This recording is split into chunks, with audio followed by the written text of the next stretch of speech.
Queridos compatriotas, hoy, cuando el ministro británico para América Latina y el Caribe afirma, en base a importantes informes de inteligencia, que el 80% de la cocaína que se consume en Europa transita por los puertos ecuatorianos, en mi calidad de alcalde de Guayaquil, no puedo callar. Lo que se vive en Ecuador es dramático, pero todavía puede alcanzar niveles mucho más terroríficos. Hay cosas que los gobiernos de Estados Unidos y de Europa deben saber, que los ecuatorianos deben conocer. No solo sale cocaína, llegan precursores de fentanilo en igual proporción al país, lo que terminará provocando que ciudades enteras se conviertan en escenarios de zombies en el arco de muy poco tiempo. Quintales de drogas se encontraron en la hacienda de una familia poderosa con protección al más alto nivel. Esos tóxicos no se incineraron, simplemente desaparecieron. Hubo un operativo y se produjeron capturas. Todo está en el expediente. Todos los presos fueron liberados y aún cuando la policía le pidió a un registrador de la propiedad que certifique quiénes son los propietarios del inmueble, la única respuesta fue el irrespeto a los investigadores. El silencio es cómplice con la mafia. Las alianzas de la narcopolítica se entrelazan con el terrorismo. Llegaron al extremo de intentar convertir a Guayaquil en Damasco. Pusieron bombas en sectores de alto tránsito ciudadano. Llegaron a provocar la pérdida de vidas de gente inocente. Solo pararon cuando valientemente se denunciaron potenciales vínculos de la mafia con altas esferas.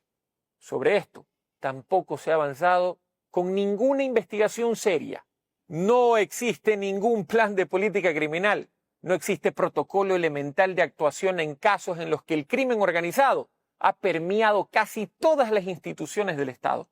El Plan Fénix se acabó en el preciso instante en el que aumentaron el 15% de IVA. Nunca se informó a qué destinaron esos recursos. Nos brindaron desfiles faraónicos, tanquetas y alardes. Al final, como lo habíamos advertido, la pobreza y el terror se dispararon. Se caen todas las caretas cuando dicho eslogan nació a partir de un ataque terrorista a TC Televisión, un medio de propaganda gubernamental. Pero curiosamente el mismo régimen no se presentó a las audiencias en España para evitar que el principal sospechoso quede en libertad. Asimismo, la Asamblea Nacional bloqueó la fiscalización sobre este tema. Todos los asambleístas de ADN es el mismo medio público que se dedicó sin pudor alguno a decir que las señas amenazantes de un mafioso serbio defendido por la cónyuge del actual presidente de la Judicatura contra un juez antimafia, quien tuvo que renunciar, no eran tales.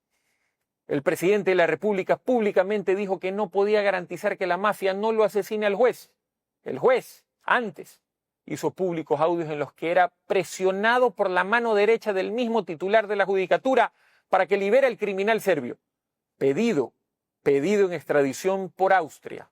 Si el Plan Fénix nació para combatir el narcoterrorismo, pero no avanza ninguna investigación en casos como Cachorro, Blastio, Porsche, entonces todo es una gran farsa. Si el Plan Fénix nació para combatir el narcotráfico, pero el gobierno se empeña en dilatar el juicio político contra Mario Godoy, cuyo hombre de confianza llamaba a presionar a jueces para que dejen en libertad a un peligroso mafioso, entonces queda claro que este proyecto no pasó de ser otra burla al país entero. No hay ningún combate serio al lavado de activos. Es la última fase en la cadena de valor del narcotráfico. Galamedios y la libertad no son de intereses de la UAFE. Parecería que lo único que importa es allanar para amedrentar a todas las voces incómodas al gobierno. Pero la lucha real contra la criminalidad organizada no la vemos por ningún lado. Se persigue a los periodistas. Se intenta desde el gobierno crear nuevas normas para amordazar más a la prensa, ignorando la línea jurisprudencial de la Corte Interamericana, que es de obligatorio respeto por parte del Ecuador. ¿Por qué? Porque no quieren que se investigue, no toleran que se sigan haciendo públicos actos de corrupción que no pueden tapar más. No pueden tapar más, como el de Progen, como el de Austria Technical Management o el de Helfer. Duele saber que tenemos ciudades en las que la tasa de criminalidad supera los 335 asesinatos por cada 100.000 habitantes. Duele saber que nos han convertido en una sociedad medieval. La salud de la ciudadanía no le interesa al gobierno. Fruto de su irresponsabilidad y nula gestión del conflicto social, se desató el contagio de tuberculosis en una cárcel y hoy Guayaquil corre el riesgo de que esta enfermedad se propague. Ya hay un caos en el hospital de infectología donde ni siquiera existen tanques de oxígeno para los casos que se multiplican. Y también hay alertas de contagios de lepra. Hemos llegado al extremo de tener filtraciones alarmantes de aguas servidas en el área de endoscopía del hospital Abel Gilbert Pontón, una zona crítica que no puede estar contaminada de ningún modo. Nuestros médicos, enfermeros, personal sanitario no tienen insumos básicos ni para suturar una herida leve. Hay déficit en personal, no se invierten en medicinas, no permiten importar insulina, no invierten en equipos, menos en infraestructura y sin embargo, el relato estatal nos quiere hacer creer que los responsables son los pocos trabajadores que tenemos, que laboran en un clima de guerra, con sueldos de hambre y en condiciones deplorables. Con relación a policías y militares, los reportes de bajas entre sus filas son reiterados. Se los envía a territorios controlados por el crimen organizado, sin siquiera tener chalecos adecuados para precautelar sus vidas. Todo es un chiste para el poder, todo es dolor para los más débiles. Desde su primera campaña, el presidente Noboa prometió acabar con la crisis energética en el país. No construyó hasta hoy 1 centímetro de línea eléctrica. No hay inversión en el parque termoeléctrico nacional. Lo que sí tenemos son saqueos monumentales de fondos públicos sin ningún funcionario preso por actos que constituyen robarle al país entero. ¿Quiénes pagan las consecuencias de esto? Ustedes, sus hijos.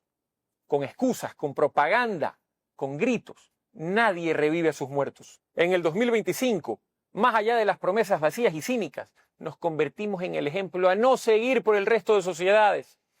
Las violencias desbordadas, más de 10.000 asesinatos, se triplicaron los abusos sexuales y el consumo de estupefacientes y drogas de diseño en nuestros jóvenes.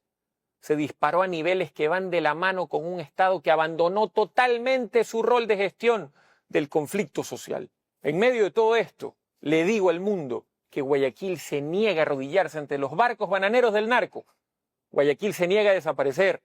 Por eso, nuestro plan de política criminal nos dice bien clarito que en todos los puntos donde construimos una estación de acción segura, los niveles de criminalidad molecular, los delitos de oportunidad descendieron más del 70%, que hemos inaugurado por primera vez un proyecto digno para personas que merecen una vida. Abrimos por primera vez la unidad de víctimas especiales y, entre otras cosas, se logró que la Corte Constitucional anule un fallo que beneficiaba a los violadores en manada de una joven. Defendemos diariamente y de modo gratuito e integral a decenas de seres humanos afectados por violencias inenarrables. Invertimos en la recuperación del espacio público, en escuelas deportivas, en programas para personas con discapacidad. Y eso me ha convertido en el principal objetivo de un gobierno fracasado, que incita al miedo y al egoísmo. Quiero decirle al país y a los pueblos hermanos que hoy ven cómo sus niños y jóvenes se intoxican y destruyen sus vidas con droga que sale desde barcos bananeros ecuatorianos, que tenemos un poder judicial corroído hasta el fondo por el virus de la mafia, que ese mismo poder judicial cayó, por supuesto, en la gravísima denuncia por el caso Petronovoa. No es cierto que los denunciantes no se presentaron a reconocer sus firmas, lo hicieron, pero luego recibieron amenazas, presiones criminales y la Fiscalía, pese a la contundencia de los indicios recabados, miró para otro lado. Como alcalde de Guayaquil, con una gestión menor a 3 años, me siento contento porque jamás les he fallado, porque he sido siempre leal a mi palabra, porque no paramos de trabajar por la gente que realmente sufre las consecuencias de un gobierno sin otra brújula que no sea el odio, la mentira y la ambición a desmedidas.